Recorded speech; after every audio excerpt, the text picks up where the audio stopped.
Welcome to the On The Grid podcast, where today E3 has been cancelled, our opinions on the new Halo series, what's new with PlayStation Plus, and a new PlayStation 2 mod. I hope you enjoy.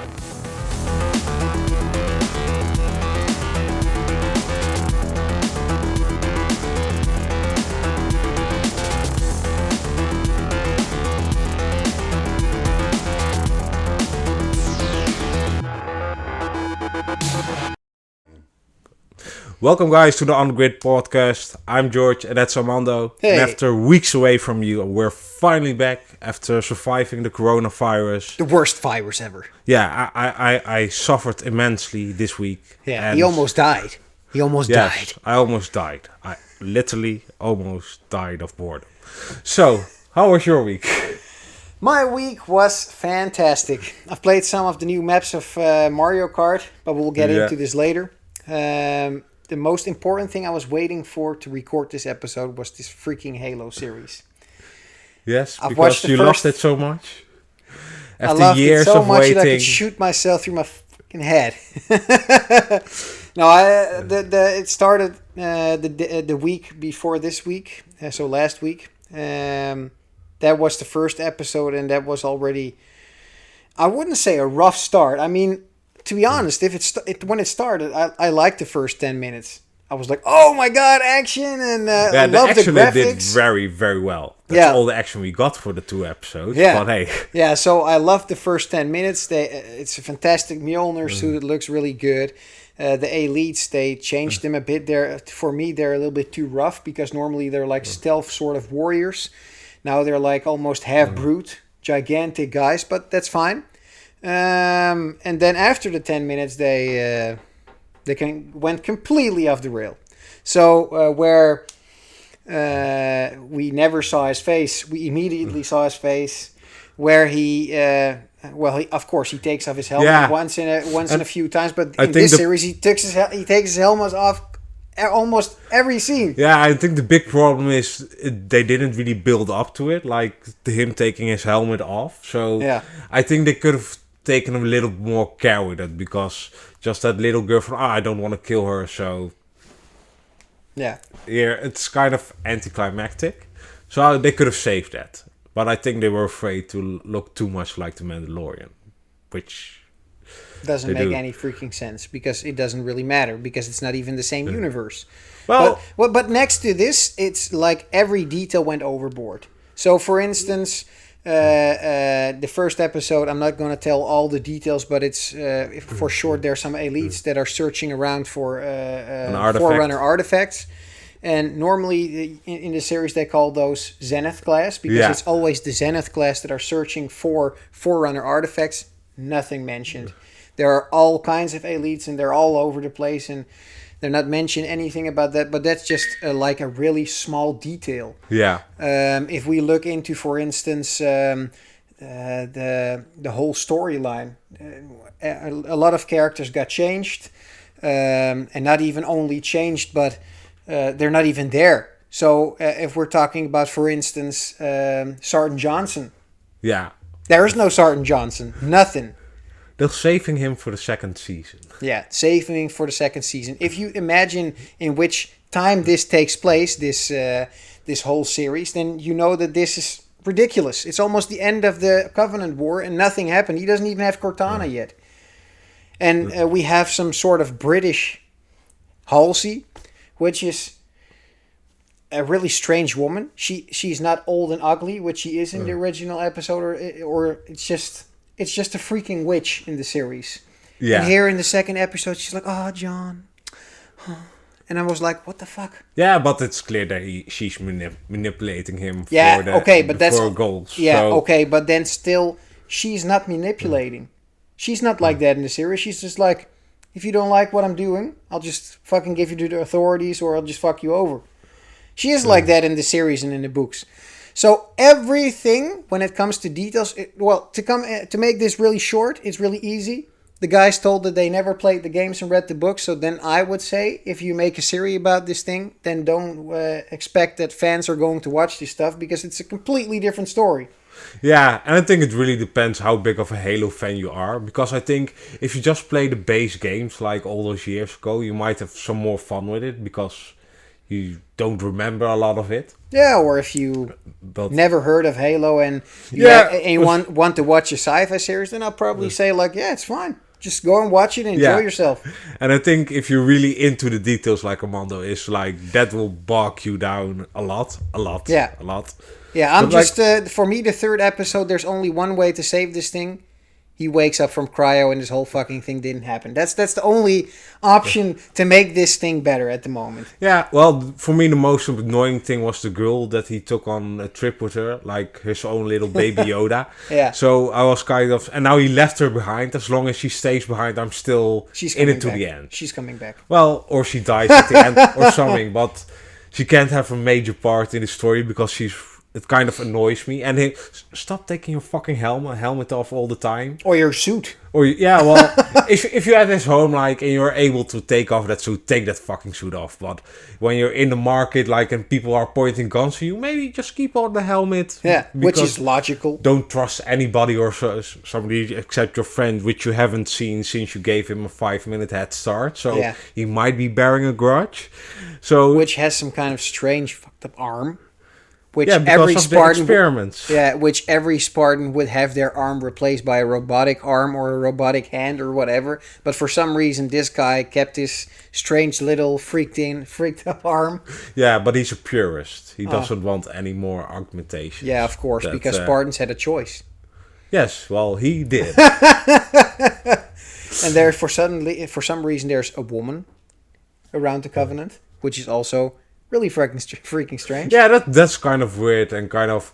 I think they did it because they wanted to save on budget, because otherwise you have to... You know, we're gonna save about the budget. If you're a Halo fan, don't watch that stuff. And if you aren't a Halo fan, maybe you should have yourself a great time with a completely unknown story, but we have other stories to talk about.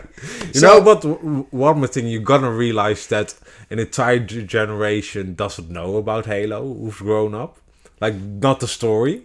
Well, so if I look on their Facebook, first Halo. If I look on Facebook, people are there is a lot of people that are kind of aggressive towards this iteration of Halo. So, but okay, I think we should move on. We should move on. Yeah. And one of the big news that came out today when we were recording is that E3 is cancelled. Fantastic. No more E3. So. And what's the reason, by the way? Because I haven't read this stuff, but there's no... I wouldn't say there's no corona. The proof is sitting next to me. But on the other side, people are not that afraid of, like, catching it. So I'm just curious, what's the reason for canceling it? Last year they did a digital event, but that's always fantastic. One of the big reasons is simply publishers aren't supporting E3 anymore. They really are going into the Summer Game Fest streak, like they want their own day, their own conference, and they will just spread all those conferences out during the month. So there's no Nintendo at E3, no Sony at E3, no Microsoft at E3, and even I think EA even pulled back. So yeah, then you have almost nothing left, like to build a whole event with. Yeah, and Nintendo does a lot of these own Nintendo events constantly. Yeah. And the same goes for PlayStation that started doing this. Yeah, and I think it's a shame, because one of the things is because it was all concentrated in a week, also the outside media gave a lot of attention to E3, to the new games that are coming out. And we're kind of losing that right now. Yeah, it's better spread maybe, because if you spread it, then there's also more time to actually talk about some stuff. So for instance, if a new Nintendo got released, then everybody would be talking about this, and all the other news which is still interesting enough would be just like forgotten. Yeah, but I think you'll get more eyes on the other stuff, because what happened with E3 is like, there's a Nintendo conference, but like an hour later there's an Activision conference, which you might wouldn't be that interesting, but you watch anyway. Yeah. And I think people there was more reporting about whatever came out of E3, like it's all news, and you want. And now if Xbox comes with the conference, it's or Xbox or PlayStation, Nintendo, it's a bigger chance to get disappointed. I would love to see an Xbox conference at the moment. Yeah, but the last few conferences weren't that great, or there wasn't enough content to really justify a whole hour of just talking to us. And same with PlayStation and the same with Nintendo. So I really hope Jeff Keighley can kind of push it all in the GDC week, because now with Summer Game Fest and GDC has one big conference, and last year he actually had PlayStation and Xbox working together, so he had one show where everything was shown. Yeah. So I hope that's in the future, but I'm sad E3 is dead, because I liked just watching it with friends or having that whole week to talk about, oh, have you seen this? Have you seen that? Yeah. So it's sad. It's a sad moment. Yeah, it is sad because, of course, there was a huge sort of, it's not only a feeling, but it was a moment which already happened for 15 years or something? Yeah, it was tradition. Yeah. So people were really looking forward to it because they saw it wasn't only new stuff that they were showing around, but it's a really big moment where all these game developers come together and show their stuff. And I can remember that when we were still reading the Dutch magazines. The Power Unlimited. The Power Unlimited, Gunk, which was Belgium. They were all talking about this stuff, and they recorded their videos there, and instead of streaming, we got the DVDs with the magazine so we could watch what the E3 was bringing. And I understand, because a lot of this stuff dies, and it's a shame. It's the same like game stores. You would love to be there, you would love to stay and talk to other people, but for some reason, all the big electronic stores and websites, they just break these shops. They get priced out and pushed out because, I mean, being able to get a game for like $10 cheaper is like a lot of money for most people. So I think it's just hard, and especially with the digital front now coming. Personally, I almost have all my games digitally on my PlayStation because I have almost no reason to. I just don't want to stand up and change the game. I'm that lazy. I'm living in the 20th century, so I can't have that shit. Yeah, you're living in the 20th century. Okay. 21st century. Yeah. I was born in the 20th century. The golden century. Yeah, well, I do like to buy my copies, but it's for some reason. I do buy digital ones, of course, but most of the time I only buy digitals when I have a really good deal.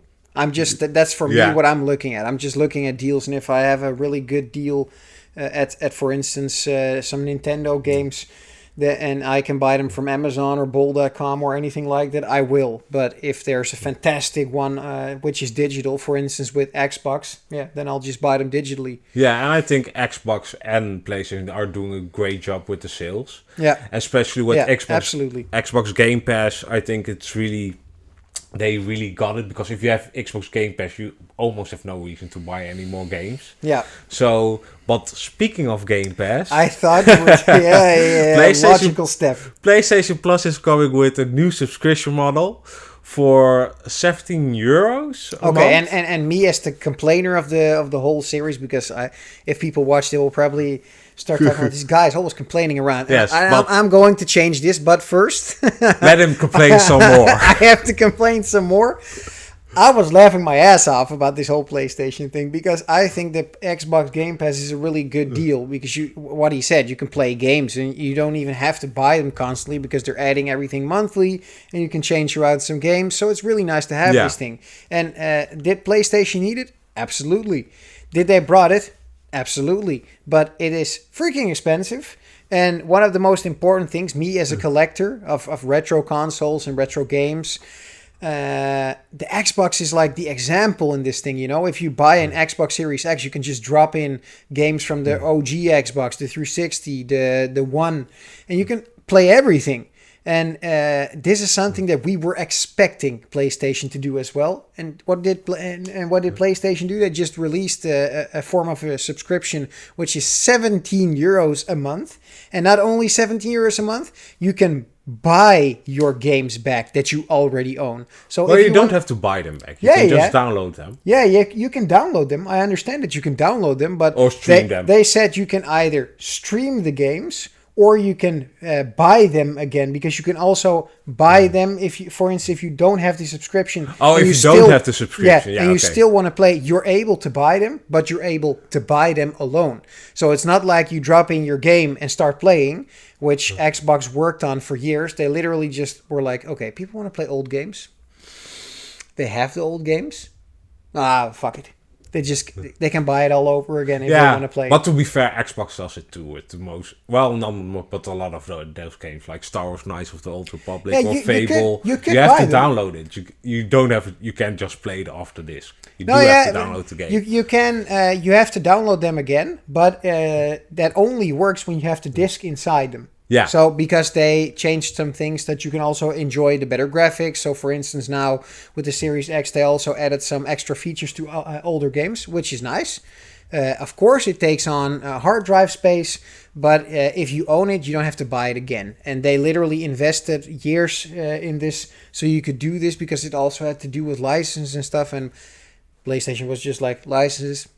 We're not going to take care of this stuff. You just buy it all over again. Yeah. And I think with the streaming service, like, it is nice for, like, a week or a month, like, playing a few of those games. Yeah. But most of those games have been ported to the PlayStation 4, like the good games. So only for the PlayStation 1 and PlayStation 2 games, it's really interesting for, I'll buy this for a month and then I'll play it and I'm completely done with it. But I think the key is that Xbox releases their first party games day and date. And PlayStation doesn't do that. So why would I want that subscription when I could get an Xbox subscription on my PC or my old Xbox and then play all those games? Yeah. And having it next to my PlayStation. So I don't really see the value of it in this subscription. Yeah. I only see the value of literally this sort of Game Pass stuff.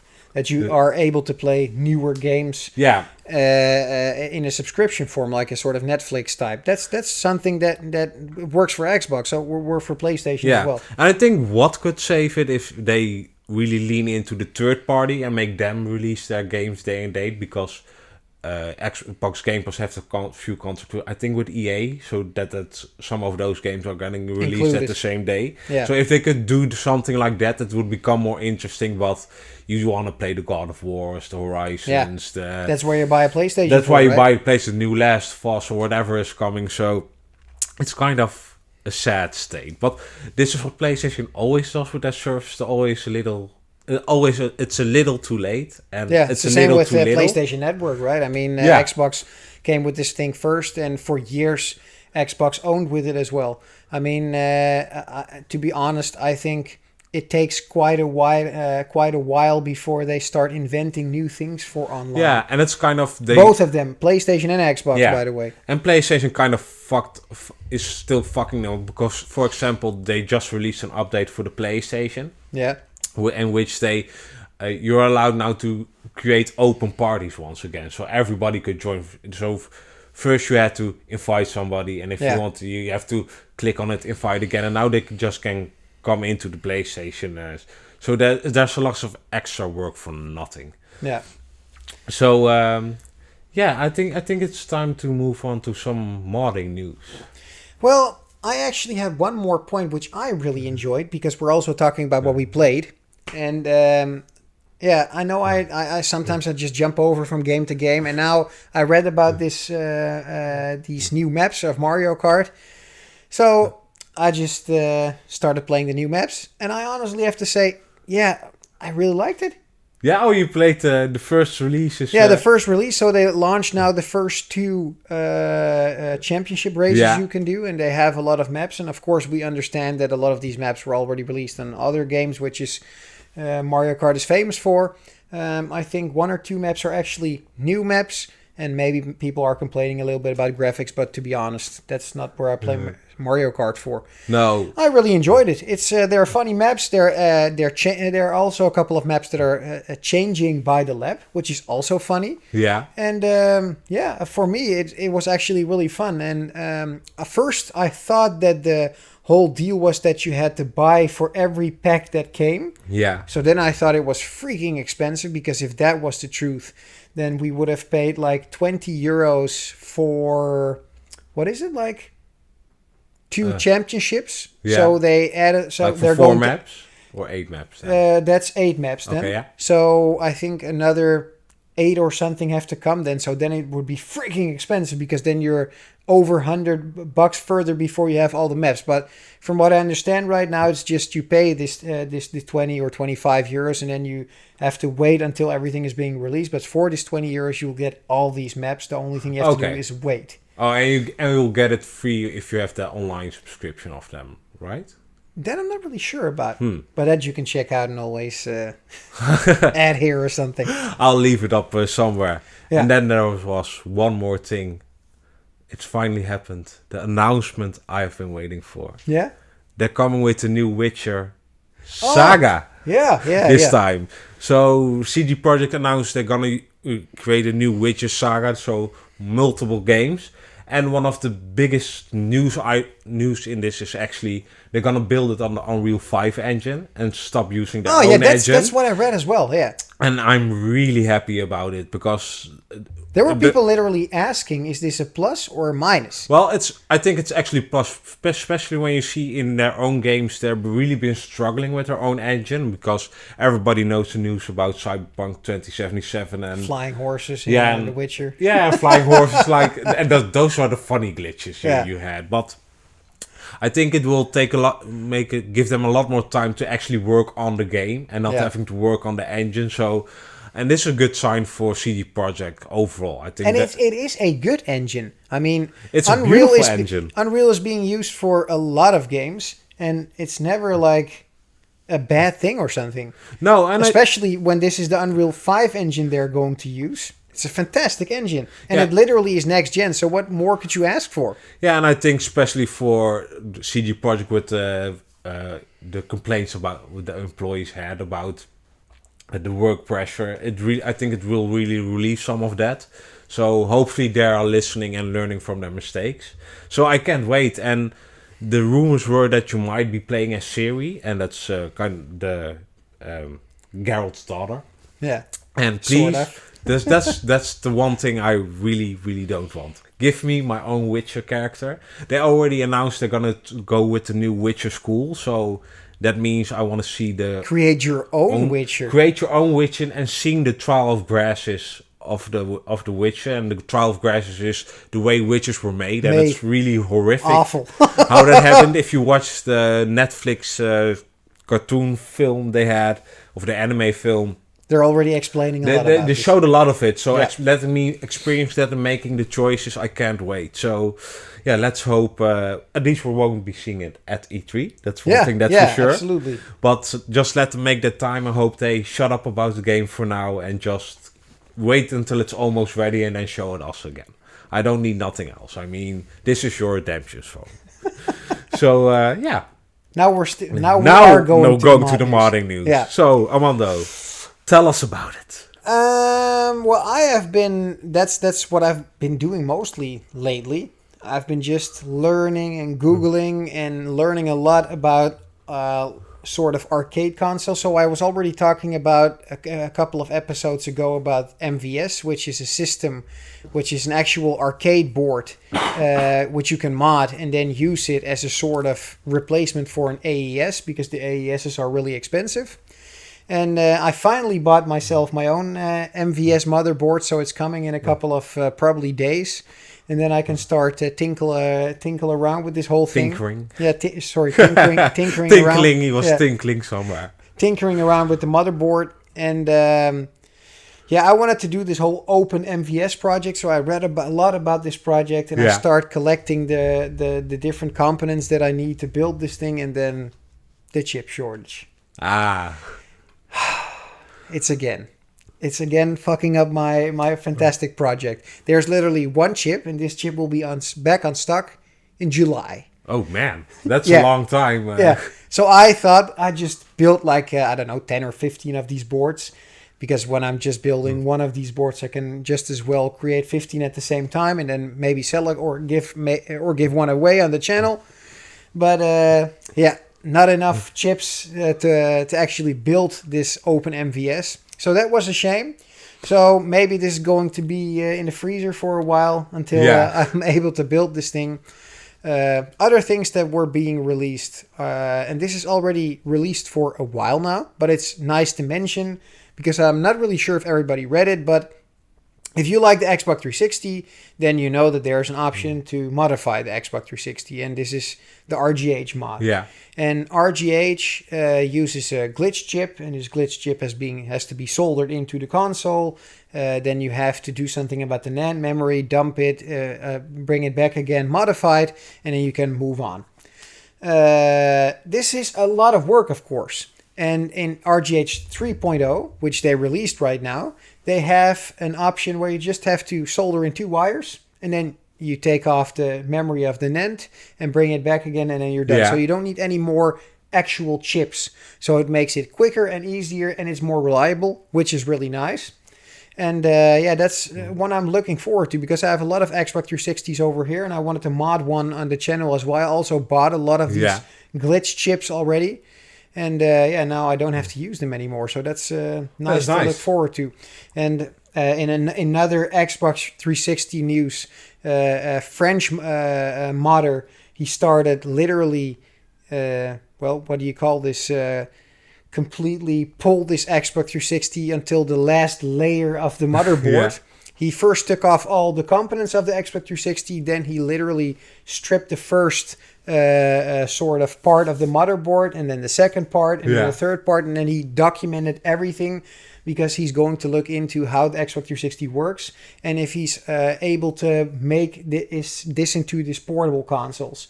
So there is a specific part of the mod scene where they like to build extreme mods, so completely destroy Wii consoles and just take this part of the motherboard and make complete Wii around it. Only then portable, which is really nice. There's a guy called Shank, which I also follow on Twitter. He has fantastic content about this stuff.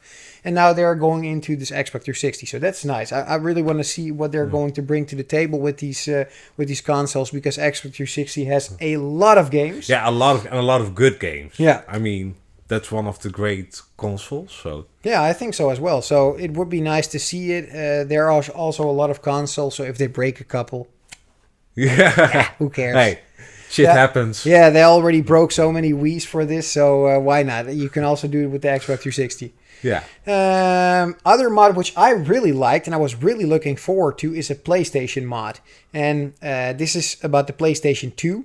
So for people that didn't modify their PlayStations, which I still recommend because it's the best way to actually enjoy your PlayStation 2, there's a way of a memory card. You put this memory card in there.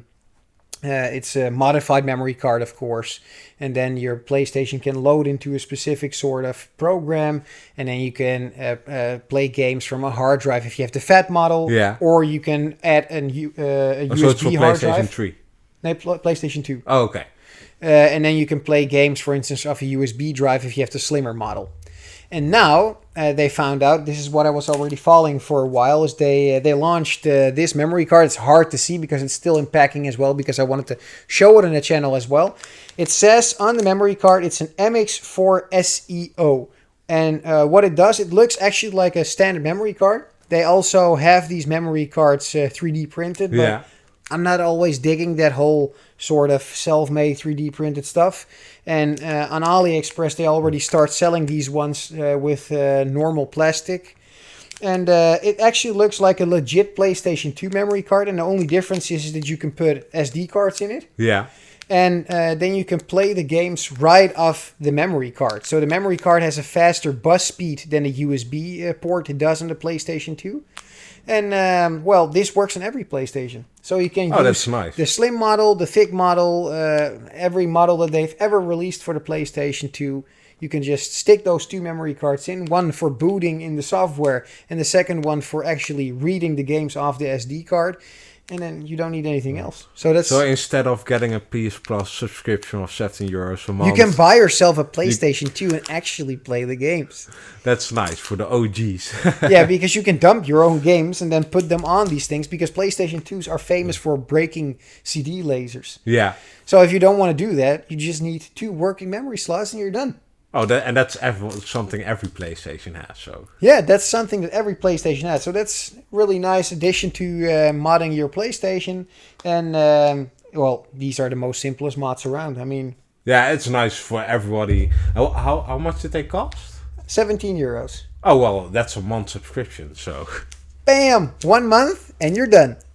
So that's nice. I'm not really sure if there was a lot more mod-related stuff.